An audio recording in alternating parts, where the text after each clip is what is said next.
What's up, YouTube? I'm here to do my prediction video for UFC Fight Night Thompson versus Neal. Let's start at the bottom. The first night is Cristiano Gagos versus Carlton Minus. And to me, Carlton Minus is primarily a boxer. I think he has some decent takedown defense, but that's about it. I think overall, Cristiano's better everywhere. I think he's the better striker and grappler. He's definitely the stronger wrestler, if anything. And because of that, even though he's taking this fight on super short notice, as long as he's in decent shape, he should win at least 2 of the 3 rounds. If not, probably get a finish on the ground. So I'm leaning towards Cristianos to win by finish, or at least decision. Next is Jimmy Flick versus Cody Duran. And to me, Cody's pretty decent everywhere, but he's not amazing anywhere. I think Jimmy Flick is just too good of a grappler. I mean, Jimmy Flick's not the greatest striker, but he's really good at getting fights to the ground. And I feel like other than Cody catching him with a big shot really early, the more Jimmy makes this a grappling fight, the more he's going to wear Cody down. I think he's going to eventually win by submission. Probably in like the 2nd or 3rd round. So I'm going to pick Jimmy Flick by late submission. Next is Tonfa, I can't say his last name, versus Jamie Pickett. My biggest thing is Tonfa didn't look like the Dana White Contender Series fight. He was fighting at 205, and the guy he was fighting was a middleweight.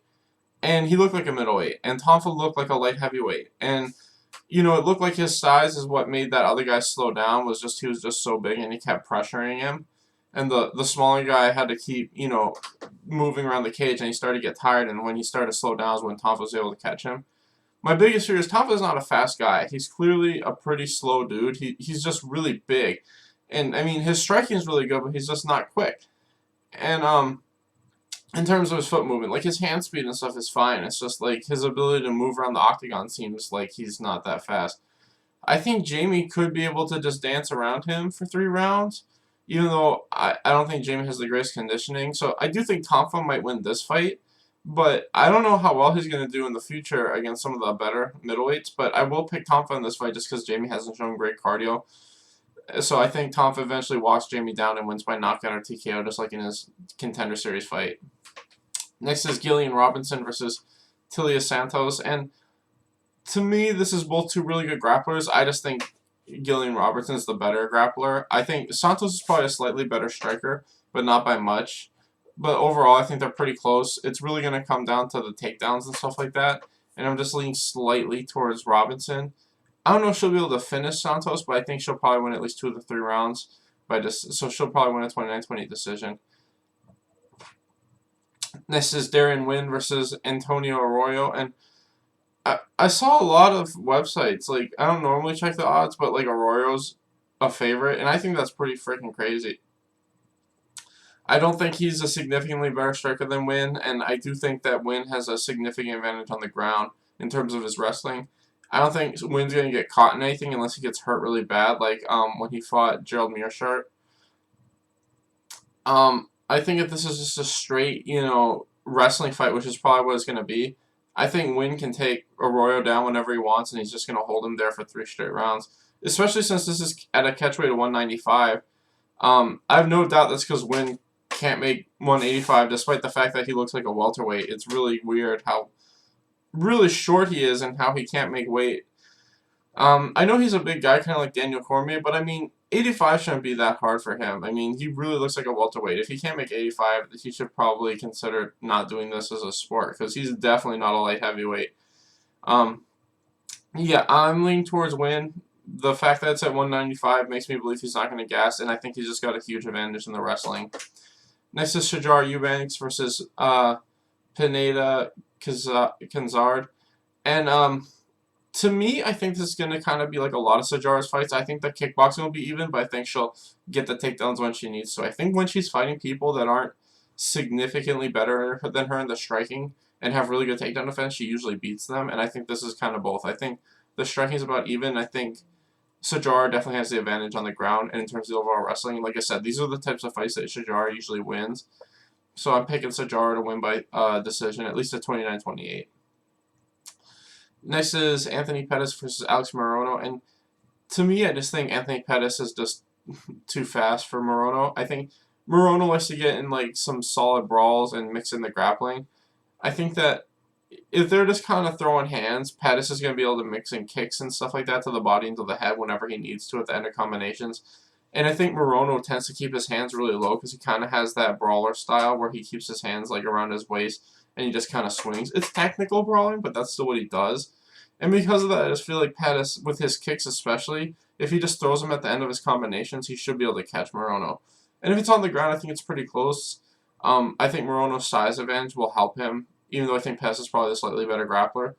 But overall, I think it's going to be a close fight. But realistically, I think on the feet, eventually Pettis is going to catch him with a high kick at the end of a combination, like I said, and probably win by KO after that. So I'm going to lean towards Pettis to win by knockout in the first or second round. On the main card, the first fight is Marcin Tybura versus Greg Hardy.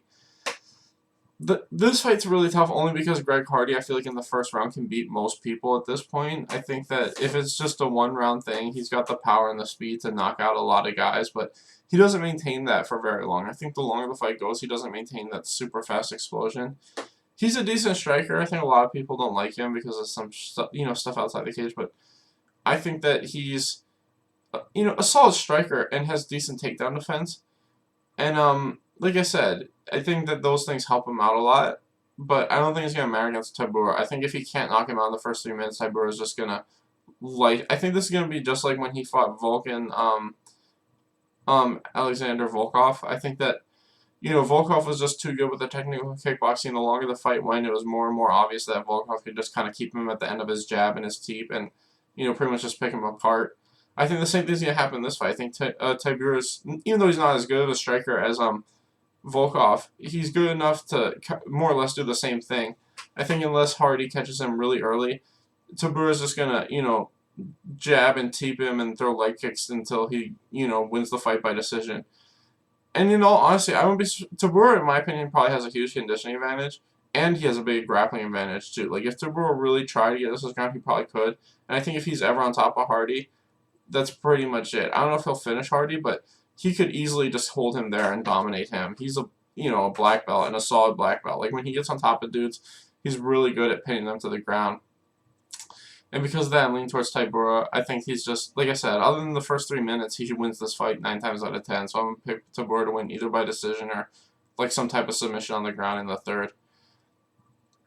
Next is Marlon Moraes versus Rob Font. And my biggest thing is Rob Font hasn't fought in like 2 years. I also feel like Rob Font doesn't have the most insane takedown defense, and I think if this fight's ever on the ground, Moraes has a pretty big advantage. When it's just straight kickboxing, it's pretty even. I think it can go either way. They're both really good kickboxers with really good knockout power. But like I said, my 2 biggest things is Rob Font's been away for a long time, and if Moraes really tries to get this to the ground, I think he can. And if he's on top of Font, I think he can submit him. And because of that, I'm leaning towards Moraes. I think he's going to win by sub in like the first or second round. I think he'll be smart, use his grappling, and then catch Rob Font in a submission.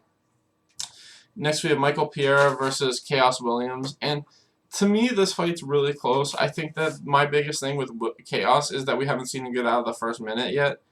And, the other thing is we haven't seen him on the ground. And I know Pereira's a solid black belt. We've seen him on the ground. He's good there.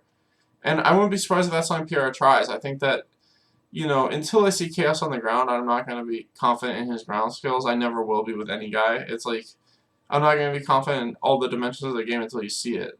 And because of that, I'm just going with Pereira because I'm more confident in his well-rounded skills. I know he's a good striker. I know he's a good grappler.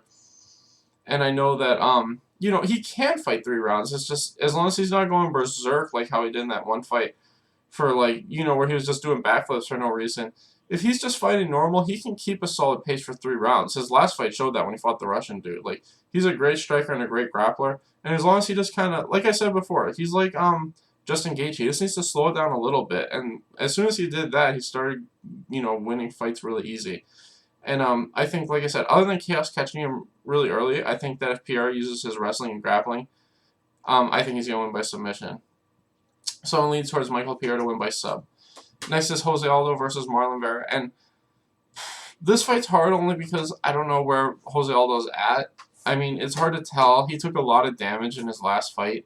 And usually when guys get that much damage, especially that 5th round, it felt like he took a minute straight of just hits that he didn't need to take. You never know how they're going to look in their next fight. As for Marlon Vera, he's in the prime of his career right now. In my opinion, he hasn't lost a fight in a few years. That fight against the Chinese dude was bullshit. I think every single person thought he won that fight. And to me, I do think Aldo's the better fighter. I just don't know where he's at. I think that if this is just a straight kickboxing match, which it probably will be, because I don't think Vera has like amazing takedown offense. I think I'm leaning towards Aldo in that sense, if he's the same Aldo. But like I said, my biggest fear is just he doesn't look the same after that one fight. I will lean towards Aldo because, like I said, if this is just a straight kickboxing match, especially for 3 rounds, I think he can win all 3. Um, like I said, the one and only thing I wonder is how he's gonna look after that fight. If he looks like this, if he looks like the same guy who just fought Peter Yan, because that guy looked amazing. You know what I mean? Like I know he lost, but I think that was mainly because of that first round when he went for that really bad takedown, and then I think he ate some body shots that probably hurt him. Other than that, I think Aldo, he could have won that fight if you take away that last minute of the first round. I think his cardio would have held up better. And I think he can beat most guys at 35. So I'm going to pick Aldo to win at least a 29-28 decision. Finally, we got the main event, Stephen Thompson versus Jeff Neal. And I know why a lot of people are so high on Jeff Neal. He's got amazing striking. And he definitely is a top 10 guy. I just don't know if he's good enough to catch Stephen Thompson. I think Thompson's just too good of a counter striker. And I feel like Jeff Neal, he's not like Pettis, where Pettis could kind of pull people into traps. He's very much like a forward kickboxer. I'm not saying he can't set up feints and stuff like that. I just think Pettis was better at it than him. And he definitely has speed. I just feel like when you look at a lot of the guys that Thompson's lost to, is guys that could explode really fast into like his range. And then that fight against, the British dude, which nobody thought he lost. But yeah, like to me, I'm primarily talking about Woodley the second time they fought. And then or it was the first. I can't remember. Those 2 Woodley fights were both stupid. In fact, I don't think Stephen Thompson's really lost a fight other than that Pettis fight. Now that I think about it, I think a lot of his fights are these weird decisions that easily could have went his way. Oh yeah, and the Matt Brown one. But that's the thing. Jeff Neal doesn't have the type of wrestling that Matt Brown did, and I feel like Stephen Thompson's takedown defense has gotten way better since then. Like I said, I think that if Stephen Thompson, just kind of fights like how he normally fights, he should win. I think that he usually only gets knocked out when he gets kind of caught out of place. A lot of the time, he doesn't get hit a ton. I think that if he fights at his best, he beats most people, and that's why he's still either like 5 or 6. Because everyone knows that when he's on top of his game, most guys can't hit him in the face. And I feel like Jeff Neal does have that aggressive style that favors Thompson, where he'll hit him with a counter shot and knock him out. And like I said, I don't know when that'll be, but I think that Stephen Thompson eventually is going to catch him running in and win by knockout. So I'm leaning towards Stephen Thompson to win by KO. Anyway, thanks for watching, guys. Please like and subscribe.